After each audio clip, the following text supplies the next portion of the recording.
बात करेंगे गायिका नेहा राठौड़ की, जिनको यूपी पुलिस ने नोटिस थमा दिया है। तो इस पर राजनीति भी तेज हो गई है। दिल्ली के डिप्टी सीएम मनीष सिसोदिया ने ट्विटर पर यह सवाल पूछा है कि क्या एक लोक गायिका की आवाज से इतना डर गई है बीजेपी। सीधे लिए चलेंगे आपको। नेहा राठौड़ इस वक्त हमारे साथ लाइव जुड़ गई हैं। नेहा, बहुत बहुत स्वागत है आपका आज तक पर। नेहा, आप तो पहले से ही इस तरह के गीत गाती रही हैं। आपका यूपी में काबा हमेशा से ही यूपी सरकार पर निशाना साधता है, पर इस बार ऐसा क्या हो गया, बात इतनी ज्यादा क्यों बढ़ गई कि नोटिस ही आ गया? जी, तो मामला ये हुआ कि जो कानपुर में बीते दिनों कांड हुआ है, जिस तरह से बुलडोजर जो है दीक्षित परिवार के घर पे चला है और इसके बाद माँ बेटी की जो जान गई है, जल करके जिस तरह से वो मर गई, तो जितनी असंवेदनशीलता दिखाई है उत्तर प्रदेश की पुलिस ने, तो उस पर मैंने यूपी में काबा सीजन 2 करके एक गीत रिलीज किया। उससे पहले भी मैंने यूपी में काबा सीजन 1 करके गाया था, ये सीजन 2 था। तो इस पे इनको बड़ा बुरा लग गया। इनको बुरा ऐसे लग गया तो ये मुझे मेरे ससुराल में नोटिस भिजवा दिए, मेरे ससुर के हाथों थमा दिया। वहां से बात नहीं बन पाई तो रातों रात भाग करके यहाँ दिल्ली चले आए कानपुर से। इतनी सक्रियता दिखाई है उत्तर प्रदेश की पुलिस की, तो दाद देनी पड़ेगी।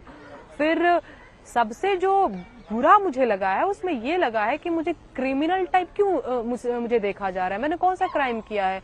इनका रवैया ये था कि इनकी महिला पुलिस मेरे हस्बैंड हिमांशु को कॉल करती हैं और ये कहती हैं कि मैं एक यूपीएससी एस्पिरेंट बोल रही हूँ और हिमांशु जी आप बात कर रहे हैं, आप यूपीएससी के बच्चों को पढ़ाते हैं ना, मुझे भी आपसे कुछ गाइडेंस चाहिए।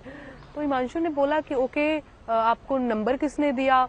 तो हमने नंबर कहीं से भी लिया हो, आप एक बार मुझे गाइडेंस दे दीजिए यहाँ पे मिल करके, है ना। जैसे कि एक क्रिमिनल को पकड़ने के लिए नहीं, जिस तरह से पुलिस जाल बिछाती है कि तुम यहाँ से क्रॉस करके दिखाओ, ये बॉर्डर क्रॉस करके दिखाओ, मैं तुम्हें बता दूंगा, पकड़ लूंगा टाइप, ये चल रहा था।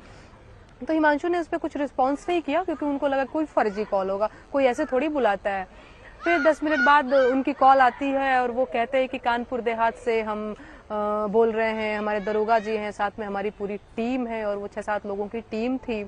हम आपको नोटिस देना चाहते हैं, आपके खिलाफ ये नोटिस है और ये सारी चीज़ें। हम पहले अंबेडकर नगर गए हुए थे, फिर आपसे यहाँ दिल्ली में नोटिस भेजने आए हुए, नोटिस देने। तो यही सारा चीज़ हुआ। फिर उन्होंने मुझे नोटिस दिया है जिसमें ये लिखा हुआ है कि 3 दिन के अंदर आपने इस नोटिस का जवाब नहीं दिया तो आपके ऊपर जो है उचित कार्रवाई करी जाएगी।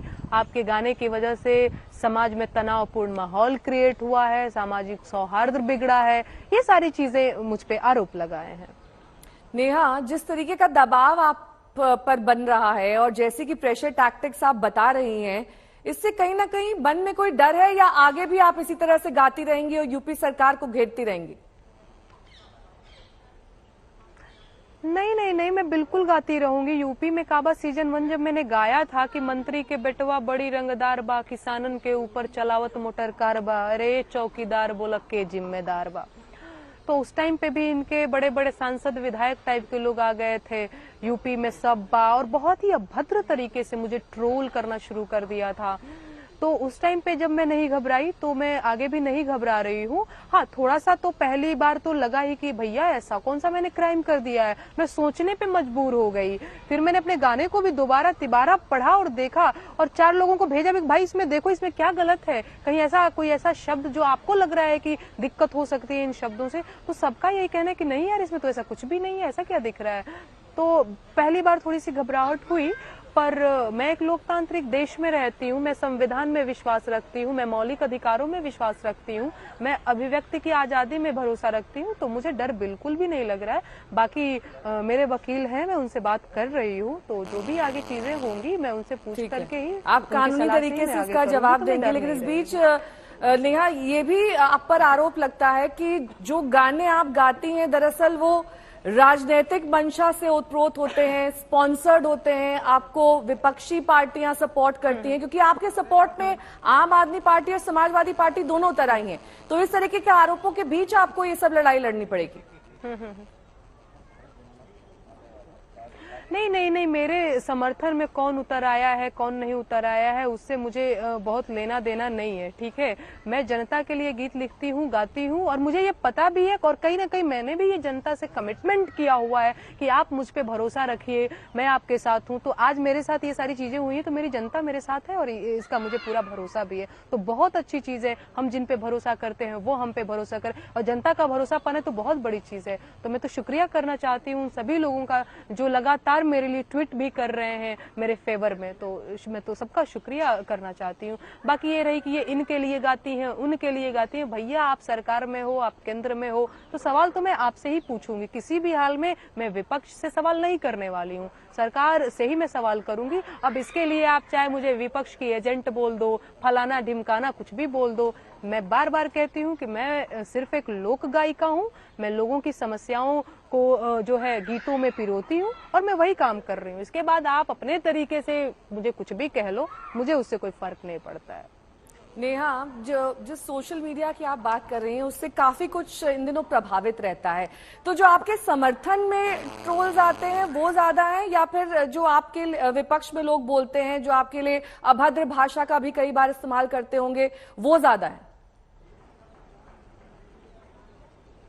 नहीं नहीं समझ पाई, अभद्र भाषा का इस्तेमाल करते हैं वो ज्यादा है मतलब नहीं मतलब दो तरीके के लोग होते हैं जो कई बार आपकी बातों का समर्थन करते हैं, आपको पसंद करते हैं, आपके फैंस भी होंगे, या फिर कई ऐसे लोग होंगे जो आपको डराते भी होंगे और ये अपनी भाषा के जरिए आप तक मैसेज पहुंचाते होंगे कि जो कुछ आप कर रही हैं, जो गा रही हैं, जो लिख रही हैं वो ठीक नहीं है। एक्चुअली दोनों है, लेकिन मैं सिर्फ पॉजिटिव चीजों को देख रही हूँ। मैं अभी बस ये देख रही हूँ कि बहुत सारे लोग मेरे फेवर में हैं, अभी मैं सिर्फ यही देख रही हूँ और मुझे आगे यही देखना भी है। मैं बहुत पॉजिटिव हूँ और मैं ये देख पा रही हूँ कि बहुत सारे लोगों का प्यार, बहुत सारे लोगों का आशीर्वाद और बहुत सारे लोगों का साथ मेरे साथ है, मैं यही देख पा रही हूँ। बाकी लोग हैं, कहते रहते हैं, हमेशा कहते रहते हैं, ये लोग तो मेरे पीछे ही पड़े रहते हैं, बहुत लोड नहीं है उसका। नेहा, मुद्दे तो बहुत होते हैं उत्तर प्रदेश में, यही मुद्दा क्यों आपके दिल को छू गया जो ये कानपुर में हुआ बुलडोजर चलाने के दौरान? नहीं, बिल्कुल नहीं, बेरोजगारी का मुद्दा है।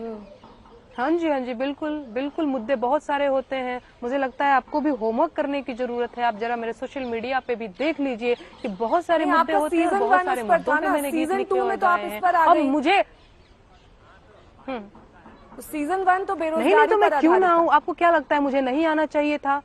नहीं, मैंने ये नहीं कहा कि आपको नहीं सीजन आना 1 बेरोजगारी पे आधारित था, महंगाई पे आधारित था। हादसे, बहुत सारी ऐसी वारदात उत्तर प्रदेश में होती हैं, लेकिन कानपुर का ही ये मुद्दा आपके दिल को क्यों छू गया? क्यों इसको आपने आधार बनाया अपने सीजन 2 का? ये मैं जानना चाहती हूँ। क्योंकि बिल्कुल वो इसलिए छू गया क्योंकि मैंने एक वीडियो देखा जिसमें एक बच्चा जिसकी माँ और बहन जिंदा जल रही हैं और वो रो रो के कह रहा है, वो विवश होकर के कह रहा है कि देखो देखो मम्मी जल रही है। आप समझ पा रही है कितनी बड़ी बात है?